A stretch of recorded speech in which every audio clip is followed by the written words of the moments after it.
Olá, começa agora mais uma edição do Jornal Panorama, que traz para você as notícias do Parlamento Capixaba. Nesta edição você vai ver em destaque: CPI dos crimes cibernéticos recomenda indiciamento de professores acusados de assédio sexual. Movimento Pestalozziano ganha dia estadual. Presidência da Assembleia anuncia novos serviços e medidas para aumentar a eficiência da gestão.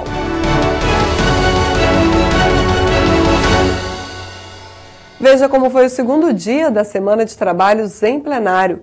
Destaques para matérias e pronunciamentos envolvendo os profissionais da educação, higiene da área dos parques infantis e movimento Pestalozziano. A repórter Patrícia Bravin traz as informações. Patrícia?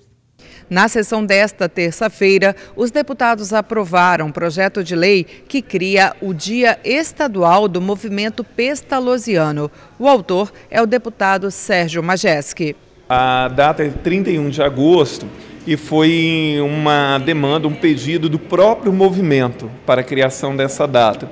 Porque às vezes as pessoas dizem, mas criar uma data, isso tem um significado, porque marca, registra um dia que, se não se lembrar disso durante todo o ano, aquele dia pelo menos vai ser lembrado, né? E por que essa data? É porque se no Brasil a gente comemora, né, do dia 21 a 28 de agosto, é a Semana Nacional da Pessoa com Deficiência. Então, o dia 31 vem na sequência, quer dizer, emenda a programação que já existe, né, dessa Semana da Pessoa com Deficiência, do dia do movimento pestalozziano. Aqui no Espírito Santo são 35 associações pestalozzianas, né, espalhadas por vários municípios capixabas, que fazem um trabalho excepcional. Os 3 projetos que estavam para votação em regime de urgência não foram votados. Em todos, os relatores se prevaleceram do prazo regimental para relatar as matérias. E já no expediente começou a tramitar projeto de lei de autoria da deputada Irine Lopes, que determina o tratamento e a asepsia da areia dos parques destinados ao lazer e recreação infantil. Inicialmente, trata-se de uma medida que já deveria estar em curso por proteção das pessoas e, em geral, a proteção ambiental de uma forma geral, incluindo no ambiental o ser humano e especialmente as crianças, né? Nós tivemos também aqui um caso recente na cidade de Vitória de contaminação pelo não tratamento das areias onde as crianças brincam, ao mesmo tempo que animais depositam ali seus dejetos. Eu espero que essa casa aprove o projeto, porque eu acho que ele vai ajudar as pessoas a ficarem mais tranquilas em relação aos seus filhos. Na fase das comunicações, o deputado Emílio Mameri lembrou que 6 de agosto é o Dia Nacional dos Profissionais de Educação e lamentou que o país não tenha o que comemorar. Nós temos avançado, mas é muito pouco quando comparado com o mundo. O Brasil hoje ainda tem 12 milhões de analfabetos. 50% das pessoas de 25 a 50 anos não chegam a concluir o ensino médio.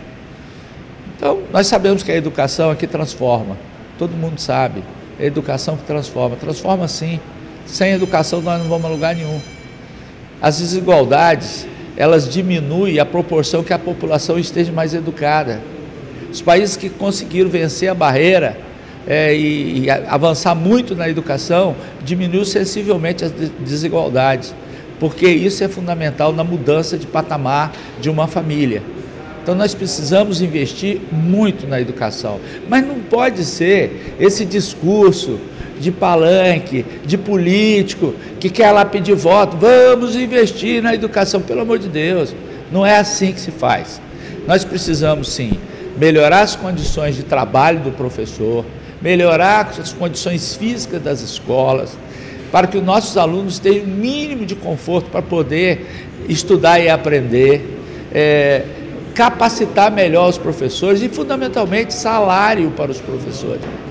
O professor não pode ganhar o salário que ganha hoje. Isso é um absurdo. O professor tem família, o professor tem filho, tem que cuidar da família, tem que dar dignidade à sua família, também tem que educar os seus filhos. Como que que ele vai fazer isso ganhando esse salário miserável que o professor ganha? E nos trabalhos das comissões, o colegiado de cidadania ouviu a ex-secretária do município de Piúma. Ela falou sobre a dinâmica de contratações tidas como supostamente ilegais. O Consórcio Intermunicipal de Saúde Expandida Sul, que abrange 8 municípios da região, voltou à pauta de trabalho da Comissão de Cidadania. O colegiado ouviu a ex-secretária de Saúde de Piúma, Ana Luísa Matias, que respondeu a questionamentos sobre denúncias de suposto favorecimento na contratação e repasse de recursos a empresas prestadoras de serviço para o consórcio. A suspeita de fraude começou a ser investigada por uma CPI instaurada na Câmara Municipal de Itapemirim, que logo teve os trabalhos suspensos por decisão judicial. Ana Luísa Matias explicou a dinâmica das contratações. O consórcio ele não pode comprar serviço de pessoa física, ele só pode comprar de pessoa jurídica. Então, quando a gente vai abrir uma empresa, o chamamento ele se apresenta, sei lá, 100 empresas, digamos assim. A maioria das empresas, grande mesmo, não é só 50%, não, a maioria é bem grande, ela é composta de poucos profissionais de saúde, de MEI, pequenas empresas, EPP, que prestam serviço de saúde. Então, assim, são 2 ou 3 profissionais que se juntam para participar do chamamento público. E tem algumas outras que são empresas mesmas que vendem esse serviço. Elas participam para vender serviço. Não ao contrário da maioria que fazem uma empresa para prestar serviço. Não é isso. Essas empresas que eles falam que são direcionadas é porque elas têm mais de 150 profissionais cadastrados, então acabam eles, sim, prestando mais serviço. Porque a maioria das empresas que participam do chamamento público, elas são compostas de 2 ou 3 profissionais no máximo. A vice-presidente do colegiado, deputada Irine Lopes, lamentou a ausência do atual gestor do consórcio, Fabrício Petri, que é prefeito de Anchieta e também foi convidado a prestar esclarecimentos sobre o assunto. Eu acho que seria bastante importante a presença dele para elucidar essa situação onde se trata de uma questão tão séria quanto a questão de saúde. Então, esperamos que ele possa aceitar o nosso convite numa próxima oportunidade. Depois de ouvir os professores acusados de assédio sexual, a CPI dos crimes cibernéticos recomendou o indiciamento ao Ministério Público. 2 professores acusados de assédio sexual em uma escola pública no município da Serra prestaram depoimentos na reunião conjunta da CPI dos crimes cibernéticos e da Comissão de Proteção à Criança e ao Adolescente. De acordo com as denúncias apresentadas por familiares de alunos, os profissionais teriam feito insinuações e conversado de forma inadequada com os adolescentes na escola e por redes sociais. Os profissionais negaram as acusações. No entanto, os deputados afirmaram ter provas que comprovam as denúncias. O primeiro professor, ele fala que não fez, mas nós temos as mensagens, inclusive de WhatsApp. Fora o que o aluno falou que ele fazia no dia a dia, nós temos comprovações com mensagens via WhatsApp. Ou seja, e o outro professor, que é o professor de matemática, ele disse que hoje que não fez, mas ele admitiu de uma reunião com a mãe, com o diretor de escola, que nós temos acesso à ata, que ele realmente fez. Ao final dos depoimentos, os deputados decidiram solicitar ao Ministério Público o indiciamento dos investigados. Com certeza cometeram atos de assédio sexual, de tal forma que nós pedimos o indiciamento. Então, a novidade é que teve uma decisão, e nós estudamos muito detalhes dessa decisão do ministro Marco Aurélio, que diz que assédio sexual é crime também de improbidade. Então, nós estamos pedindo esse indiciamento ao Ministério Público para que a gente possa ver a justiça ser feita, porque o que essas famílias passaram é algo doloroso. Matéria aprovada na Comissão de Justiça determina o uso de câmeras em estabelecimentos bancários de caráter privado. Em sua reunião ordinária, a Comissão de Justiça analisou 12 matérias e aprovou 7.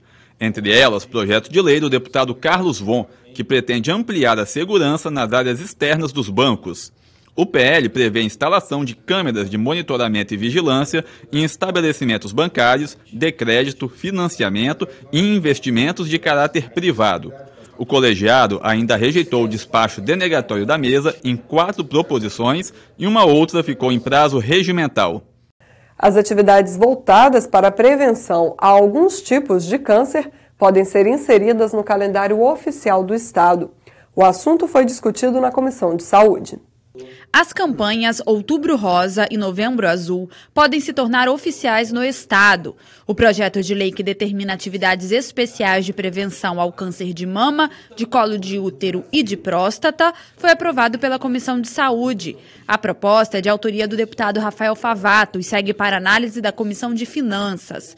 Durante o debate, os deputados reforçaram a necessidade de fortalecer políticas públicas de prevenção. A prevenção primária, que é aquela que é feita na saúde básica, na atenção primária, ela, quando bem feita, ela pode resolver até 80% dos problemas. A gente entende que mudanças simples nos nossos hábitos podem fazer a diferença na prevenção. Prevenção do diabetes, a prevenção da hipertensão arterial, a prevenção da doença renal, uma série de situações. E temos também a possibilidade de fazer prevenção com a vacina. O que existe de mais importante na prevenção de doenças que podem ser prevenidas pela vacina é exatamente a vacinação. Então, essa cultura da saúde, ela é fundamental, porque as pessoas, elas sabendo que isso é importante, elas mesmas vão procurar. Presidente do Legislativo anuncia medidas que aumentam a transparência nos atos da gestão e diversifica a oferta de serviços para a população. Novas medidas implementadas pela atual mesa diretora da Assembleia Legislativa vão aproximar ainda mais a população do Parlamento, além de aprimorar a transparência e aperfeiçoar iniciativas já existentes. O anúncio foi feito pelo presidente Eric Musso em reunião com assessores em seu gabinete. Nós anunciamos algumas ideias, algumas metas que nós temos para o segundo semestre, né? Fizemos esse anúncio online, transmitido pelo Facebook, pelo Instagram, enfim, pelas redes sociais, mas também outras coisas que já estão em fase já de funcionamento, né? Que é o caso da intranet nossa interna, é o caso da segunda fase do Revisales e do ALIS Digital, né? Mas também lançamos aqui novos desafios, né? Implantar aí a nossa Procuradoria de Combate à Violência Sexual e Infantil, né, como nós temos a Procuradoria da Mulher, também criar um espaço aqui de ajudar as vítimas infanto-juvenil, enfim. Também criamos outras metas, como a questão do GPS, que é um acompanhamento aí de saídas para monitorar os veículos administrativos da Assembleia Legislativa, para dar mais transparência e assim por diante. Então, foi um conjunto de anúncios aí, de novas medidas, de novas metas, para que a gente possa continuar com a Assembleia do Espírito Santo sendo esse exemplo para o Brasil. Eric Musso destacou também o lançamento da revista Assembleia, em formato digital, que será disponibilizada todo mês no portal do Parlamento Estadual. O conteúdo, segundo ele, é mais um passo da mesa diretora rumo à interação com os servidores. É uma revista que você aproxima o celular ali com o seu aplicativo e ela já abre instantaneamente no seu smartphone, vai estar espalhada pelos 4 cantos da Assembleia. Nós vamos instalar, se Deus quiser, em 30, 60 dias, a Assembleia Capixaba como sendo a primeira com inteligência artificial no Brasil. Eu acho que esse momento desse mundo conectado, dinâmico, é o mundo que nós estamos vivendo e a Assembleia Legislativa tem que caminhar a passos largos para se consolidar na liderança aí no quesito tecnologia. E o Jornal Panorama de hoje está chegando ao final. Mais informações sobre as atividades do Legislativo você encontra em nosso site e em nossas mídias sociais. Obrigada pela companhia de sempre e continue ligado na TV Assembleia, o seu canal cidadão.